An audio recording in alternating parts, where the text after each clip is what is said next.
மக்கள் அனைவருக்கும் வணக்கம். சித்த ஆன்மீக சேனலுக்கு உங்களை நான் வரவேற்கிறேன்.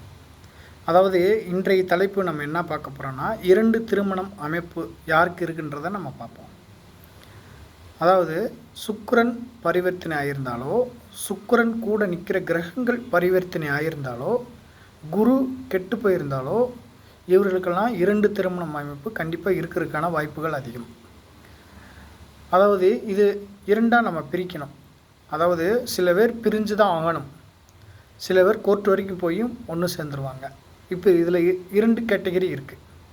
இதில் முதல் கேட்டகிரி ஒன்று சேர முடியாத கேட்டகிரி நான் உங்களுக்கு எடுத்துக்காட்டு சொல்கிறேன். உங்கள் ஜாதகத்தை எடுத்து வச்சு பாருங்கள். இந்த மாதிரி பிரச்சனையை சந்தித்தவங்க உங்கள் ஜாதகத்தை எடுத்து வச்சு பாருங்கள்.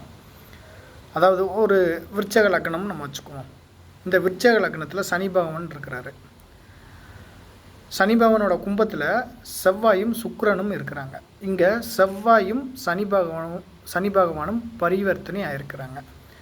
இவங்க கண்டிப்பாக பிரிஞ்சு தான் ஆகணும். நீரும் காற்றும் ஒன்று சேராது. ஏன்னா நீரிலிருந்து தான் காற்று உருவாகுது, காற்று நீசமடையுது.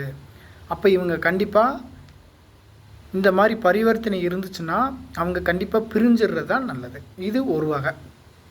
2வது வகை, நெருப்பும் காற்று வீட்டில் பரிவர்த்தனை இருக்கக்கூடாது. அதை ஒரு எடுத்துக்காட்டு சொல்கிறேன் உங்களுக்கு. இப்போ ஒரு தனுசு லக்னம் வச்சுக்குவோம். தனுசு லக்னத்தில் சுக்கிரன் இருக்கிறாரு, சரிங்களா? இப்போ குரு சுக்கிரன் வீட்டில் துலாம் வீட்டில் போய் உட்காந்துருக்குன்னு வைங்க. இப்போ இந்த பரிவர்த்தனையும் நெருப்பும் காற்றும் இந்த மாதிரி அமைப்பு இருந்தாலும் இவர்கள் கண்டிப்பாக பிரிஞ்சிடுறது நல்லது. யார் யார் பிரியணும்னா, நீரும் காற்றும் நெருப்பும் காற்றும் இந்த இதில் பரிவர்த்தனை ஆகிருந்துச்சுன்னா கிரகங்கள், இவங்க கண்டிப்பாக பிரிஞ்சு இன்னொரு திருமணம் பண்ணிக்கிறது தான் நல்லது. சரி, கோர்ட்டு வரைக்கும் போயிட்டு ஒன்று சேர்ந்து வாழ்வாங்க. இவங்க யாருன்னு நம்ம பார்ப்போம்.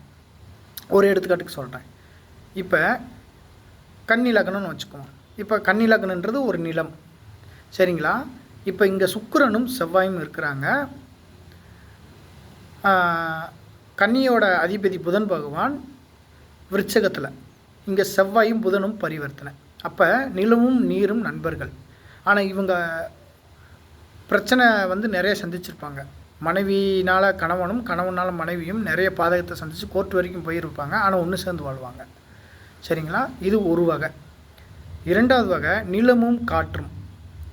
இப்போ இதே கன்னியா லக்னம், சுக்கிரன் கன்னியில் இருக்கிறாங்க, புதன் பகவான் சுக்கிரன் வீட்டில் துலாமில் இருக்கிறாங்க. இது 2மே பரிவர்த்தனை இருக்குது.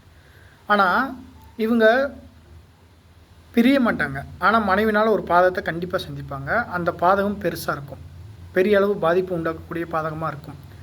வீடு சொத்து சோகங்கள்லாம் அழியக்கூடிய கான்செப்டாக இருக்கும். அதேமாதிரி மனைவினால் கணவனும் கணவனால் மனைவியும் ஒரு பாதத்தை கண்டிப்பாக சந்திப்பாங்க, ஆனால் பிரிய மாட்டாங்க.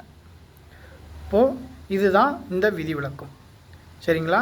இப்போது உங்கள் ஜாதகத்தை எடுத்து வச்சு கனெக்ட் பண்ணி பாருங்கள். நான் சொன்னது அந்த அமைப்பு உங்கள் ஜாதக கட்டத்தில் இருக்கும்.